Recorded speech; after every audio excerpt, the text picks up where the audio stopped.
Olá pessoal, bom dia, boa tarde, boa noite a todos os senhores que são inscritos no nosso canal Anotações de Processo Civil.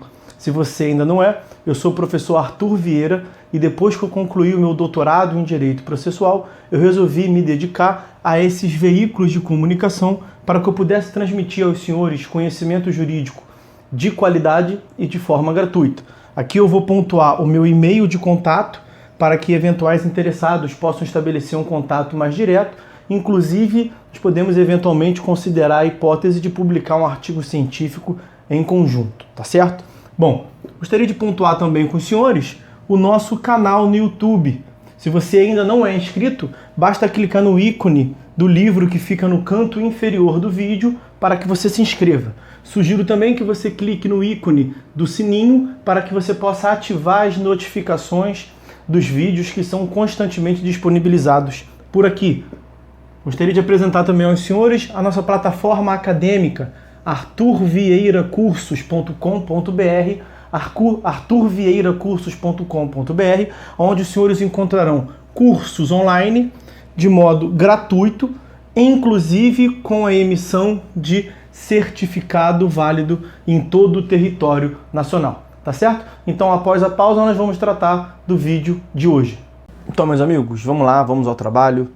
Dando continuidade ao nosso curso aqui de processo civil, no módulo que nós estamos tratando aqui do procedimento comum, eu quero hoje analisar com os senhores o inciso 3º do artigo 357, esse artigo 357 que versa sobre a decisão de organização do processo, é a decisão de organização e saneamento do processo, mas nós já destacamos nas aulas anteriores que o conteúdo principal deste ato é mesmo a organização e, digo mais, a organização da atividade instrutória, da produção de provas, né? Da atividade instrutória.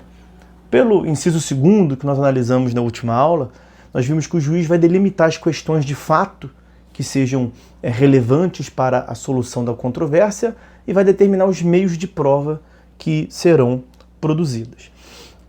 Nesse inciso 3º que nós estamos a analisar agora, os senhores verão lá que nesta decisão o juiz vai definir a distribuição do ônus da prova, observado o artigo 373. E por que o artigo 373? Porque lá na teoria geral da prova, lá nas disposições gerais da prova, o artigo 373, que aparece aqui já na tela para os senhores, o artigo 373 ele trata realmente do ônus da prova. O ônus da prova incumbe, aí vai dizer, ao autor, quanto ao fato constitutivo de seu direito. Seu quem? Do autor. O autor formula um pedido alegando ter um direito. E aí, como causa de pedir, ele alega ter um fato que constitui seu direito. Então, o fato constitutivo é a causa de pedir. O autor vai ter que provar. Nós falamos, né? A causa de pedir remota, para ser ainda mais preciso. E vai incumbir ao réu a produção da prova, o ônus probatório, em relação à existência do fato impeditivo, modificativo ou extintivo do direito do autor. No que consiste fato impeditivo, fato modificativo, fato extintivo do direito do autor? Se os senhores bem se lembrarem, isso consiste naquela espécie de defesa de mérito indireta, na qual o réu concorda com o fato alegado pelo autor na petição inicial, mas acrescenta novos fatos. Fatos esses de natureza impeditiva, modificativa ou extintiva do direito do autor. Bom, percebam algo que nós já pontuamos no vídeo anterior, que as provas incidem sobre os fatos. Fato no inciso 1º, fato no inciso 2º, algo que vai dialogar aqui com o artigo 369. As partes têm o direito de produzir prova para comprovar a veracidade das alegações de fato. Já falamos sobre isso. Bom, o que nós temos para falar mais ainda sobre esse artigo 373? Percebam, o autor vai provar o fato constitutivo do seu direito. Mas quem é que alega o fato constitutivo do direito do autor? Falamos, é o próprio autor na petição inicial. Artigo 319, inciso 3º do CPC, vai falar lá da causa de pedir. Inciso 3º do CPC vai falar da causa de pedir. Então o autor, ele apresenta o fato constitutivo do seu direito. Então quem alega o fato constitutivo é o autor. Ele vai ter que provar. Quem é que alega fato impeditivo, modificativo como uma espécie de defesa? É o réu. Então o réu vai ter que produzir essa prova porque ele alega. O que nós já falamos aqui mais de uma oportunidade? Cognição é a junção pelo juiz da alegação e provas. Provas ou presunções, mas o que nos importa aqui é falar de prova. Veja, junção de alegações e provas. O que eu quero destacar aqui com os senhores é o seguinte: quem alega tem que provar. Esta é a regra do artigo 373. Muito mais fácil do que gravar que incumbe ao autor a produção da prova do fato constitutivo do seu direito. Incumbe ao réu a produção da prova do fato impeditivo, modificativo e extintivo do direito do autor. A fórmula que prevalece é que incumbe a parte que alegou o fato provar. Porque o autor alega fato que constitui seu direito e o réu alega fatos que são impeditivos, modificativos ou extintivos do direito do autor.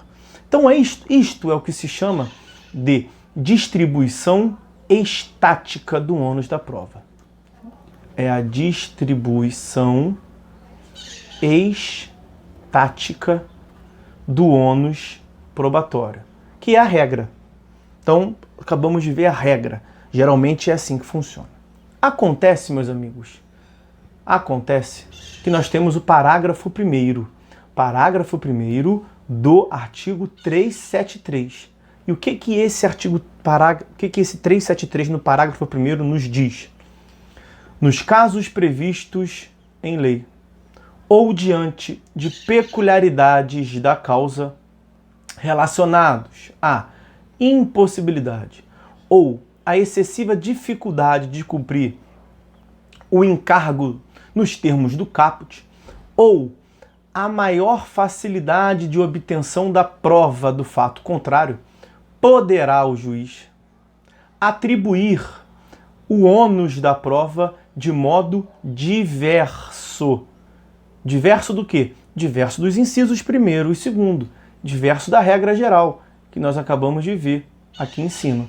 Desde que o faça por decisão fundamentada, evidentemente, o 93, inciso 9 da Constituição Federal já exige isso.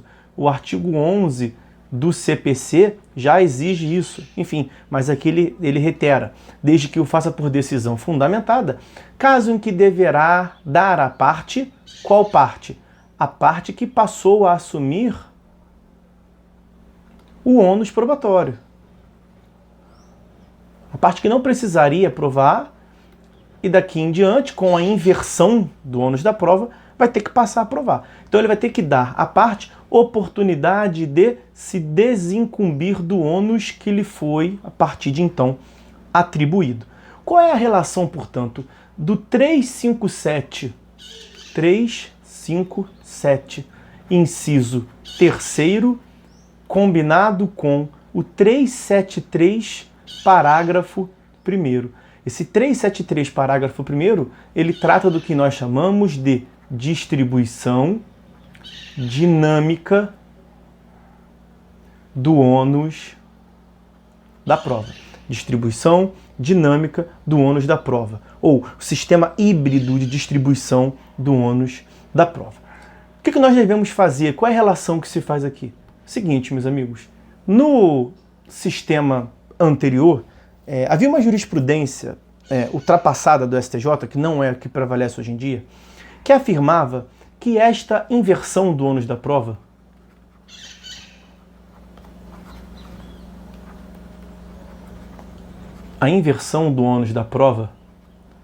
era uma regra de julgamento. O que significava isso? que o julgador poderia inverter o ônus da prova e isso poderia ser feito no momento do julgamento. Então o processo transcorria, o autor apresentou os seus fatos constitutivos do direito, o réu se defendeu, o réu produziu as suas provas e está vendo que o autor não produziu prova dos fatos que ele, autor, alegou. Aí o processo chega até o momento final e o juiz profere sentença. E na sentença o juiz afirma assim: estou invertendo o ônus da prova.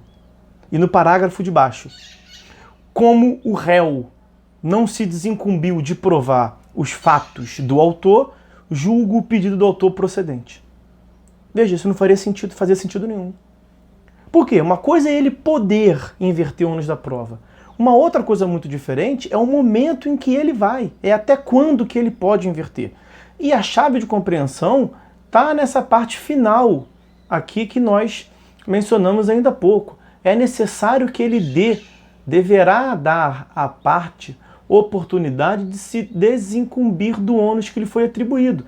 E nessa sistemática anterior, quando se afirmava ser uma mera regra de julgamento, o julgador poderia, no momento da decisão, inverter o ônus da prova, a parte era surpreendida. Ela não contava com a inversão do ônus da prova, que é a regra ela não ter que produzir. O juiz não falou que vai inverter. E no momento da decisão, em um parágrafo ele inverte, no parágrafo de baixo ele condena, qual é a previsibilidade? Cadê o contraditório? Cadê o devido processo legal? E aí o STJ, felizmente, depois reverteu esse entendimento e passou a entender que a inversão do ônus da prova é uma regra de procedimento. Ou seja, que a inversão do ônus da prova pode acontecer, ela pode se dar, ela é legítima, mas que ela deve ocorrer no curso do procedimento. Percebam, portanto, que o 373, parágrafo 1º, está alinhado com o 357, inciso 3º. Porque aqui está o procedimento. Aqui é o momento inicial, petição inicial e exercício do direito de ação. Aqui é o momento final, sentença que não chegou ainda, o juiz não formou seu convencimento, exercício da jurisdição. Nós estamos nesse momento aqui, ó, na decisão de organização do processo, artigo 357. Como nós vimos, vai se organizar o quê? Qual é a lógica? Organizar a atividade instrutória. Neste momento aqui, nós teremos essencialmente produção de provas. Aí, o que o código está falando? Olha, excelência, você pode inverter o ônus da prova. Só que você tem que dar a parte que em tese vai ser prejudicada, a parte que em tese não deveria produzir aquele tipo de prova, porque foi a outra parte que alegou o fato. E com a sua decisão, que inverteu o ônus da prova, que distribuiu dinamicamente o ônus da prova, ela vai passar a ter necessidade de produzir, você tem que dar a ela tempo para ela se desincumbir do ônus. Então, é possível que o juiz inverta o ônus da prova? Sim, é possível que ele inverta o ônus da prova. Mas ele tem que fazer isso até qual momento? Nesse momento aqui. 357, inciso 3º, inversão do ônus da prova. Que aí a parte vai ter esse momento aqui, ó, sabendo que ela tem que produzir aquela prova. A inversão do ônus da prova é uma regra de procedimento. Uma última consideração sobre essa questão de inversão do ônus da prova, já que nós estamos falando disso aqui. Nós vamos voltar a falar disso, evidentemente, no capítulo aqui, no módulo sobre teoria geral da prova. Mas só porque nós estamos falando aqui de inversão do ônus da prova. A inversão do ônus da prova está lá no 373, parágrafo 1º, diz lá, nos casos previstos em lei ou diante da peculiaridade. Então a inversão do ônus da prova, ela pode ser autorizada por lei, como no caso do CDC, como na relação de trabalho, como nas demandas ambientais, ou pode decorrer de uma relação civil. Uma relação que, a princípio, não há uma previsão expressa no Código Civil no sentido da inversão.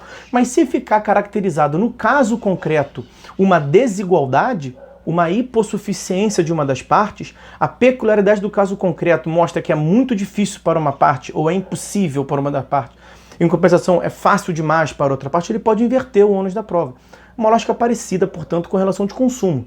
Não é absolutamente igual, mas a lógica por trás é a mesma. Quando se verificar que é muito difícil para uma parte e é possível para outra parte, ele pode, com base nesta justificativa, inverter o ônus da prova. Então acaba que a inversão do ônus da prova é uma medida de igualdade no processo, de isonomia substancial, de restabelecimento do equilíbrio entre os sujeitos do processo. Bom, o que nos interessa aqui nesse momento definir, analisando o inciso 3º do artigo 357, é que é neste momento, esse momento aqui, da decisão de organização do processo, é nesse momento em que depois nós teremos a atividade instrutória, a decisão de organização que visa organizar a fase posterior de instrução probatória. É nesse momento da decisão que o juiz deve definir como é que vai se dar a distribuição do ônus da prova. Ou seja, como assim definir? Basicamente, se ele vai utilizar a regra, incisos 1º e 2º, ou se ele vai utilizar a exceção. Qual é a exceção? Parágrafo 1º. Regra, exceção. O juiz pode se utilizar da exceção? Evidentemente pode. Ele pode se utilizar da exceção a qualquer momento? Evidentemente não. A distribuição do ônus da prova é a distribuição dinâmica do ônus da prova é uma questão de procedimento. Deve se dar, portanto, no curso do procedimento. Tudo isto porque, para que se permita a parte que vai assumir o ônus, não tinha e passará a ter, que ela tenha a oportunidade de se desincumbir do ônus que acabou de lhe ser atribuído. Tá certo? Bom, meus amigos, então é isso que eu queria falar com os senhores hoje a respeito desse inciso 3º.